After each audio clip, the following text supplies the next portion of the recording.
Meski Pilkada DKI Jakarta bakal berlangsung 2 tahun mendatang, bursa nama calon Pilgub DKI 2017 sudah dihiasi wajah-wajah baru.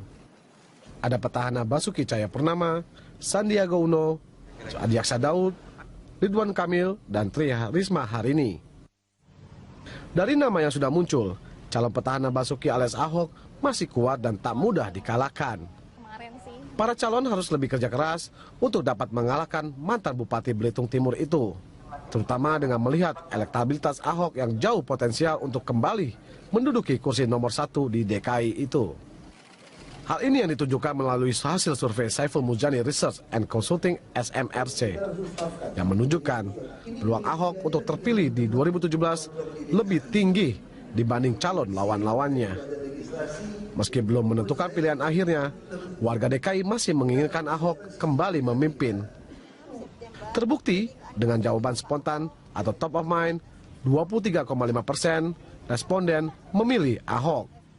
Survei SMRC yang dilakukan pada akhir Agustus 2015 ini dengan total 631 responden dengan menggunakan metode sampel multi-stage random sampling dengan margin error berkisar kurang lebih 4%, dengan tingkat kepercayaan 95%. Ya pemirsa, apa yang menjadi indikator SMSRC soal peluang kuat Ahok sebagai Gubernur DKI Jakarta 2 tahun mendatang? Lalu apa pula motif SMRC merilis hasil tersebut meski pertarungan meraih kursi DKI 1 masih 2 tahun lagi? Apakah survei ini akan terus dilakukan hingga hari pelaksanaan Pilkada DKI Jakarta 2017 mendatang? Kita akan membahasnya dengan narasumber yang pagi ini sudah hadir di studio Berita 1, Wakil Ketua SMRC, peneliti senior Siroyudin Abbas. Ya, kami juga mengundang Anda untuk berpartisipasi pemirsa untuk mengutarakan pendapat Anda di sambungan telepon 021-529-000308 atau di 021-529-00311. Ya, selamat pagi Bapak Abbas ya. Selamat pagi. Pak Abbas, boleh mungkin dijelaskan sedikit bagaimana mekanisme dari pengambilan sampel ini, survei ini? Baik, terima kasih. Survei kita dilakukan dengan metodologi yang sangat ketat dan teruji selama bertahun-tahun. Pemilihan sampelnya memberi kesempatan pada semua pemilih DKI Jakarta untuk terpilih menjadi sampel. Dari total sekitar 7,1 juta itu. Lalu kita pilih modelnya random sampling secara bertingkat. Kita pilih desanya, kelurahan dulu, dari kelurahan kita pilih RT. Secara acak juga dari RT dipilih rumah tangga. Dan dari rumah tangga terpilih kita pilih lagi laki-laki atau perempuan. Jadi random sampling di seluruh Jakarta ya. Jakarta. Sistem samplingnya sendiri bagaimana? Sistem pengambilan survei ini? Kuesioner, wawancara? Ya, kita pakai kuesioner, tetapi prosesnya kita lakukan lewat interview. Jadi responden terpilih kita akan verifikasi apakah dia sudah punya hak pilih atau belum. Sudah pastikan lalu kita wawancara. Oke, dari hasil survei ini tadi sudah kita jelaskan juga bahwa Ahok ternyata unggul ya. Boleh dijelaskan Pak, unggul berapa persen, lalu bagaimana dari para responden, apa yang menjadi faktor pendukung Ahok? Ya, pertama dari sisi keunggulan, ini kan sifatnya keunggulan sementara. Ahok sudah bekerja full time sebagai gubernur lebih dari setahun menggantikan Pak Jokowi, dan tentu saja Pak Ahok lebih banyak tampil di publik mewakili leadership di Jakarta, menjalankan banyak kebijakan. Sementara calon-calon potensial yang lain belum banyak tampil sebagai figur yang berpotensi jadi gubernur di DKI. Jadi kalau dari sisi pertarungan, sebetulnya ini belum pertarungan resmi.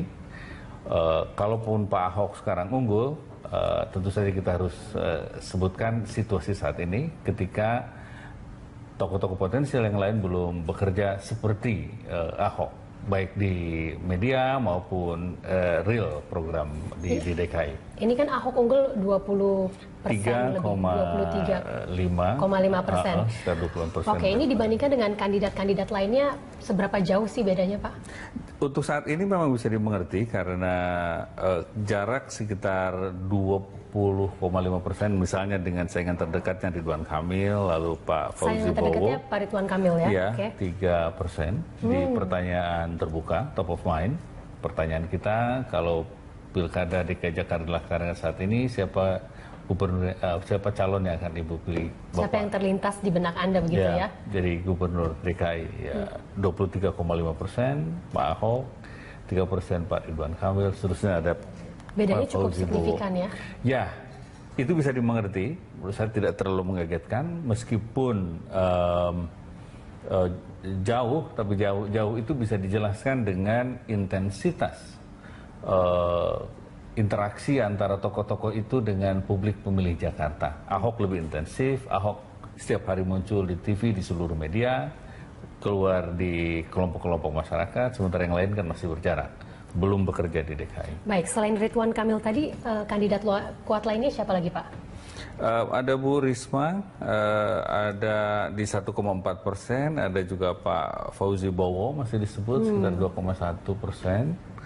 Lalu ada Pak Tantowi Yahya, 1,4%. Pak Jokowi sendiri masih disebut kurang lebih 0,9%. Pak Jokowi sendiri Ya. masih disebut ya? Ada juga Pak Abraham Lunggana di 0,8% gitu. Yang lain kayak Pak Sandiaga Uno, Pak Adi Aksa Daud yang sudah digadang-gadang belum. Baiklah, dari belum masuk. wawancara-wawancara yang sudah dilakukan sejauh ini, respon para orang yang diwawancarai apa gitu? Apa yang membuat mereka merasa akan memilih Ahok? Ada beberapa alasan. Kalau kita cek 3, pertama dari karakter leadership Ahok sendiri. Masyarakat suka dengan ketegasan dan dengan keunggulan personal Ahok. Jadi itu sudah membuat masyarakat merasa cocok bahwa Ahok pantas memimpin DKI 5 tahun ke depan, karakter personal dan karakter leadershipnya. Yang kedua soal prestasi. Saya kira yang ini yang agak susah dikejar oleh calon-calon yang lain yang belum punya track record seperti Ahok. Misalnya untuk untuk program-program yang terkait langsung dengan kepentingan orang banyak. Misalnya soal usaha Ahok untuk memberikan layanan kesehatan dan pendidikan, lalu prasarana jalan. Ada Pak program khusus yang sering disebut-sebut para pemilih ini gitu, yang paling unggul, yang membuat Ahok jadi lebih stand out?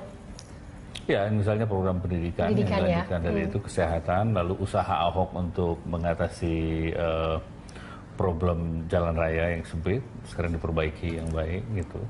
Bahwa memang ada kritik soal kemacetan, masih banjir juga masih, tetapi kritik-kritik tersebut bisa dimengerti sebagai kritik dengan harapan, bukan frustrasi. Harapannya karena mereka juga tahu bahwa Pemda DKI sedang bekerja sangat keras untuk mengatasi masalah itu. Misalnya saya macet 2 jam lebih dari selatan itu. Kalau kita tanya, ya nggak apa-apa karena kita melihat pemerintah sedang bekerja dengan sangat keras mengatasi problem intinya di dalam. Dan tentunya MRT juga sedang itu, saya dalam kira progres ya. Tidak frustrasi, tetapi hope. Indikasinya bagus ya. Ya. Pak Abbas, kita akan berbincang lebih lanjut, tapi sekarang kita jeda dulu. Pemirsa, tetaplah bersama kami di Jurnal Pagi.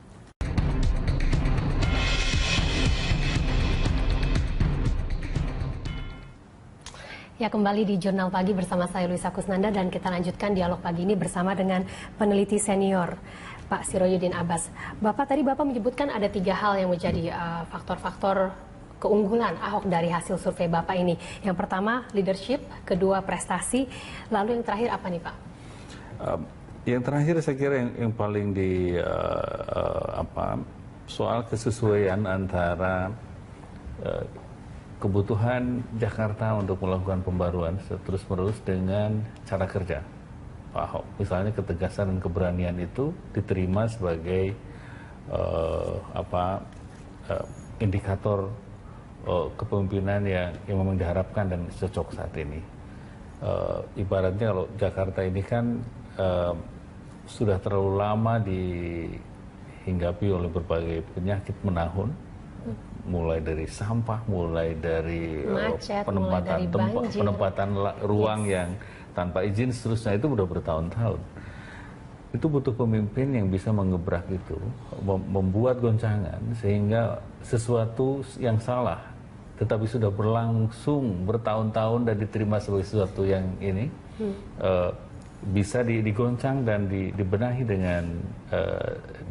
dengan seksama dan teratur gitu prosesnya. Tapi ini menarik ya Pak ya sebenarnya, karena dari sosok seorang Ahok sebenarnya kan banyak sekali kritik-kritik keras gitu. Yeah.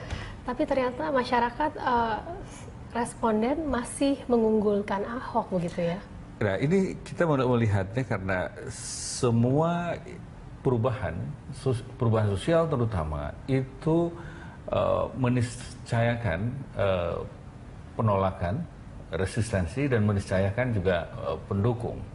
Nah, Ahok punya cara pandang yang relatif rasional dan berusaha merujuk pada alur regulasi dan alur prinsip-prinsip pembangunan suatu daerah misalnya. Dia punya dasar yang relatif kuat untuk membuat terobosan-terobosan baru itu. Misalnya ketika dia menggusur masyarakat yang menghuni wilayah bantaran sungai misalnya, dia tahu bahwa itu sudah menahun. Tetapi setiap perubahan ke arah yang lebih baik itu kan membutuhkan pengorbanan, dan pengorbanan itu harus diberikan semua orang, masyarakat, ya politisi, ya pengusaha, ya pemerintah sendiri, dengan memberikan jalan alternatif yang baik. Misalnya dia menyediakan rumah susun, ketika digusur itu tidak diusir dan dinistakan kemanusiaannya, tapi juga diperlakukan sebagai manusia secara terhormat. Penolakan pasti, karena tentu saja banyak pihak yang berkepentingan dengan situasi yang sudah berlangsung puluhan tahun itu.